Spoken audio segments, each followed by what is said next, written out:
Hey guys, and welcome back to a brand new Airsoft video. I hope you guys have been enjoying the videos recently. If so, do not forget to leave a like on the video. It does massively help me out. I do appreciate your support. And of course, in the comment section, tell me more things you'd like to see. The more feedback I get from you guys, the better I can make these videos for you. So, if you do enjoy the content today, don't forget to let me know in the comments below. So in today's video we are back down at SWAT Fortress in Liverpool. Myself and another member of Team Raid, Jay. We were actually the only members of the team playing that day, but all the same we had a pretty successful time. And in this video here we are on an attack game, so as you saw at the start there, we're trying to push our way up through the warehouses, clearing rooms and push the enemy right back to the officers at the other end of the building.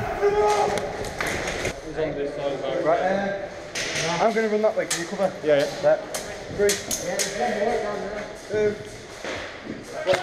Now, as you can probably notice here, I have actually switched back to my T1 sight over the SRS. Personally, I do prefer the T1. And at these kind of ranges, indoors, I've actually got this 0 down to a T. So, using that very fine red dot sight, you can actually be super accurate with this weapon. And you'll see throughout this video, I'm getting shots on guys who are only showing only fractions of their body, but I'm still very easily managing to take those guys out.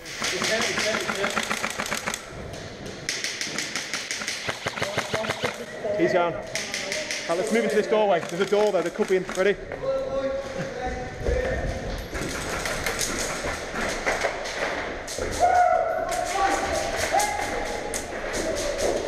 Hey, careful. Frog out!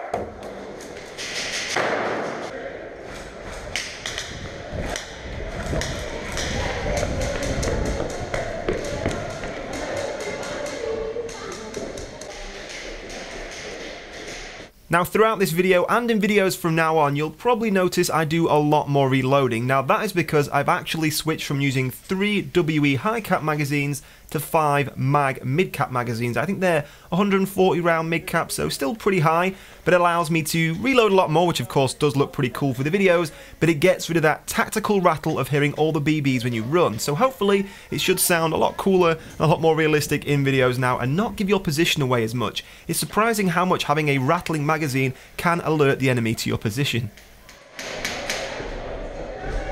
Now, as you could just see from a few moments ago, I tried to move up into the room on the right hand side. I took out a few guys from the doorway there, but they did have that doorway zeroed. So instead, I move up the left hand side of the warehouse, take out those 2 guys in the last couple of seconds, and then we almost have the large warehouse clear, which can actually be one of the hardest rooms to push through when you're clearing out the building. Now this next clip here is a good example of how accurate this weapon can be, especially if you do have it zero with a pretty good sight. This is a standard gun, remember, with just a maple leaf hop-up rubber, and I'm firing 2.5 rocket BBs. And I have to say, indoors, as I said earlier, this weapon is deadly accurate. He's down.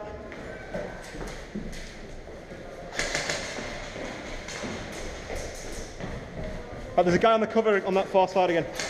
Oh shit, he's scared the hell out.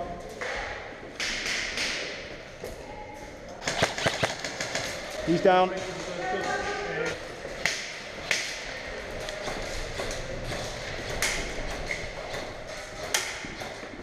Now after clearing out the large 2 rooms of the warehouse, it was now time to attack the upper mez, arguably the most difficult place to attack in the entire building.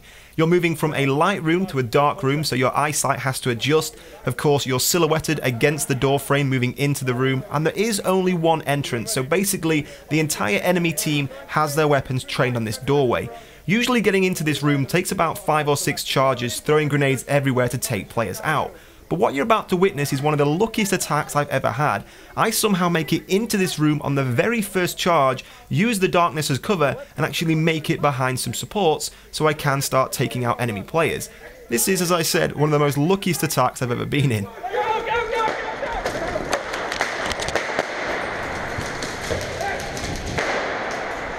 Now as you see here, I make a quick sprint to the left hand side, and amazingly I'm the only player on my entire team who doesn't take a hit.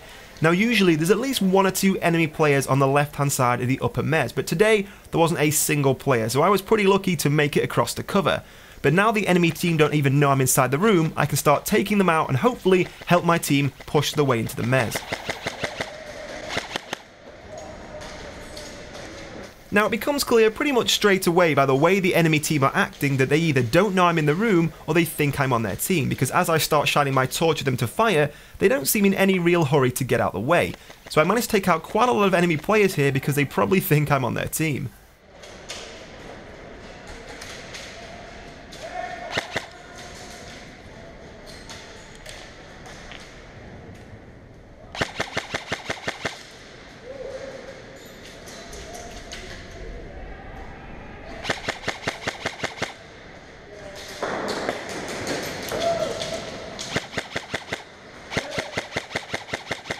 Now at this point, if I can keep taking out enemy players behind that cover directly ahead of me, hopefully my teammate should be able to push inside the room and we can win ourselves the game. Red!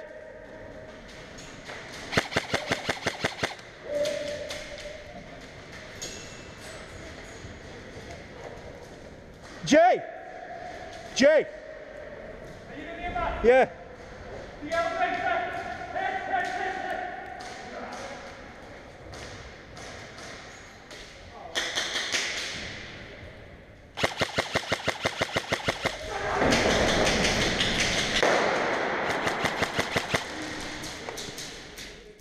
Now by this stage, I've single-handedly taken out practically the entire enemy team. They are now bunched up towards the office doors at the back of the mez. The only issue is, I don't think my team know I'm actually inside the room, so they're taking their time at actually fighting their way in so we can clear out the upper mez. Reds, move in!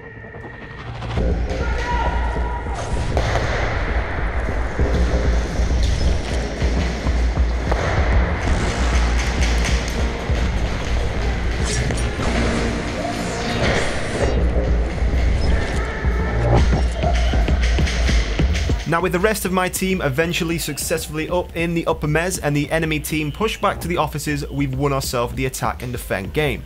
So I hope you guys did enjoy today's video. If you did, don't forget to leave all your thoughts and comments below, and of course leave a rating on the video if you did enjoy. But in the meantime guys, thank you for watching, and I'll see you soon.